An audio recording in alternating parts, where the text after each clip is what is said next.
uma situação em que o judiciário age como deve agir de fato. E ele não está nem preenchendo lacuna em lei. Na verdade, ele está aplicando a Constituição Federal. Porque a nossa Constituição Federal, existe uma pirâmide, que é chamada pirâmide de Kelsen, né? Embaixo estão as leis, decretos, etc., e vai subindo até chegar na Constituição. A Constituição é o topo.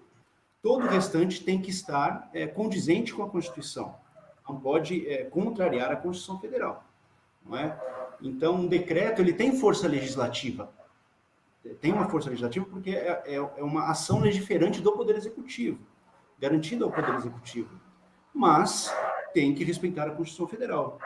E a pedra de toque da nossa Constituição Federal é a dignidade da pessoa humana. Então, o STF, nessa situação, ele agiu muito bem, muito bem. Não comatou, não preencheu nenhuma lacuna, simplesmente aplicou a nossa Constituição Federal.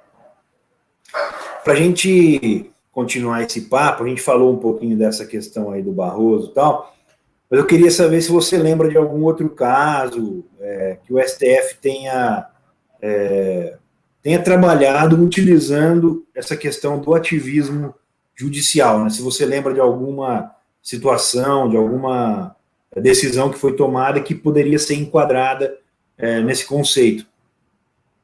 Sim, tem uma que é referência, né, principalmente no ambiente penal, é do aborto de anencéfalo, porque o nosso Código Penal ele traz o regramento do aborto, né, ele tipifica o aborto como crime, existem várias formas de se praticar esse crime, e daí ele traz aquilo que não é crime, é aborto, mas não é crime, né, é uma exclusão da culpabilidade. Por exemplo, quando a mulher é estuprada, entre outras coisas. Quando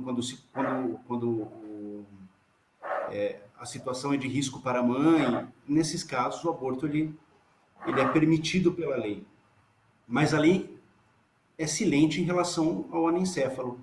E como houve uma letargia muito grande do Poder Legislativo em resolver essa situação, o Poder Judiciário, então, para garantir os direitos das mães, das inúmeras mães, que engravidam de fetos anencéfalos, ele então autorizou, entendeu que por conta da dignidade da pessoa humana, até porque, segundo os estudos, o anencéfalo dura algumas horas só, fora do ventre materno, e por conta disso ele entendeu que seria prudente colocar também como não crime o fato de você abortar quando você é uma gestante de um anencéfalo.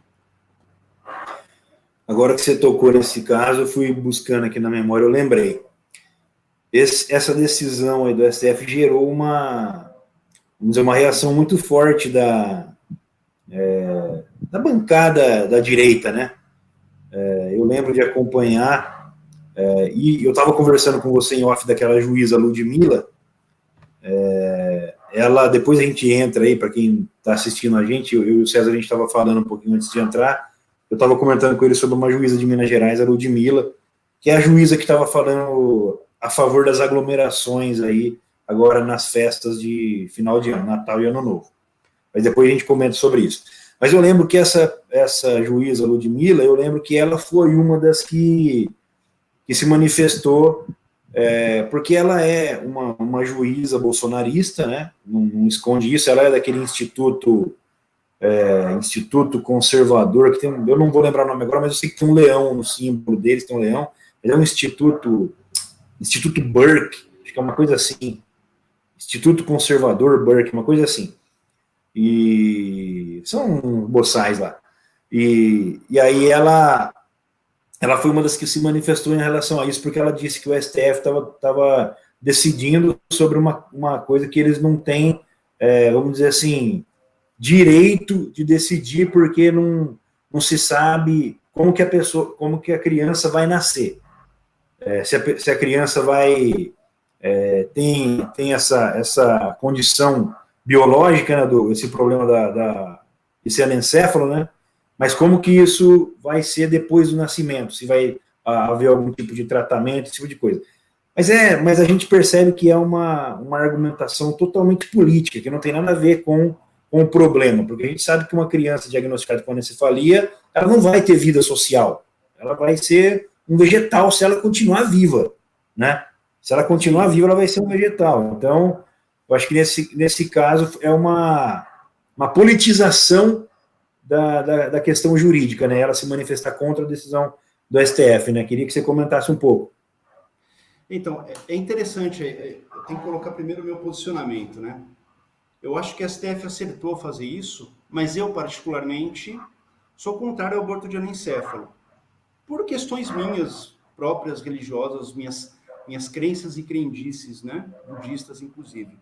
Né? Na minha opinião, o ser que é gerado, ele foi gerado por conta de um karma, de uma força pré-existente, e isso tem que continuar até que a própria lei da natureza extinga. Mas essa é a minha opinião, né? Por que eu acho que acertou? Porque eu não sou mulher, portanto não engravido e não consigo nem ter uma pálida ideia do que seja gerar um feto anencefalo. Portanto, o simples fato de você colocar isso como um direito à mulher deve ser salvaguardado, sim, porque aquela que pensa como eu vai ter o filho, né, e vai amargar as consequências disso. E aquela que não pensa como eu não vai ter o filho e também vai amargar as consequências em relação a isso. Pois bem, quando ela se pronuncia na qualidade de juíza, eu acredito que ela se equivoca, ela erra. Ela deveria, pelo menos, dividir a figura de juíza da figura da pessoa que ela pensa, o que ela pensa, o que ela faz, etc., na vida privada. Por quê? Porque quando ela demonstra o que ela pensa, ela já está mostrando que ela tem um viés para determinado lado, e que se uma situação dessa cair nela, ela com certeza vai agir contrariamente ao que o STF falou. Agora, existe a questão da politização da situação aí.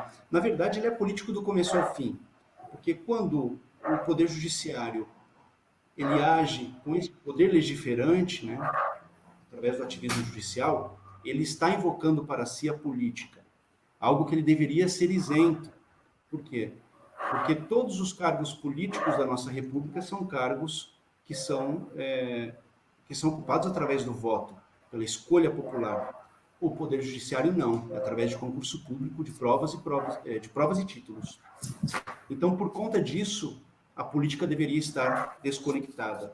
Mas como existe muitas vezes a necessidade desse ativismo, então o STF chama para si essa politização, mas não é algo tão simples. Quando acontece isso, no exemplo do caso do aborto de feto anencefalo, o Poder Judiciário ele chama a comunidade, a sociedade civil, para se manifestar acerca deste tema. Então, ele ouve várias pessoas, tem os amigos curi, que são os representantes de determinadas classes sociais, etc. Todos falam, os cientistas falam, para só depois, então, eles tomarem alguma decisão. Eu achei interessante você trazer para a conversa a questão da sua crença religiosa, porque todo mundo no Brasil, a maioria das pessoas tem religião, né? O número de ateus no Brasil é pequeno. E eu gosto, assim, o seu posicionamento é perfeito, é o que eu acredito que todo religioso deva pensar, porque vamos pensar da seguinte maneira: a minha crença religiosa ela tem impacto sobre mim e sobre aqueles que estão à minha volta no meu ciclo familiar, aqui no meu núcleo familiar. Só que quando a gente vai para a esfera pública, a gente tem que pensar como que a lei se aplica para a maioria das pessoas, né? E a maioria das pessoas são de diversas religiões, são agnósticas, são ateus e tem de tudo. Então, o direito ele tem que garantir para todos, né, uma situação que as beneficie ou que minimize pelo menos a dor. Então, gostei muito de ouvir a sua posição.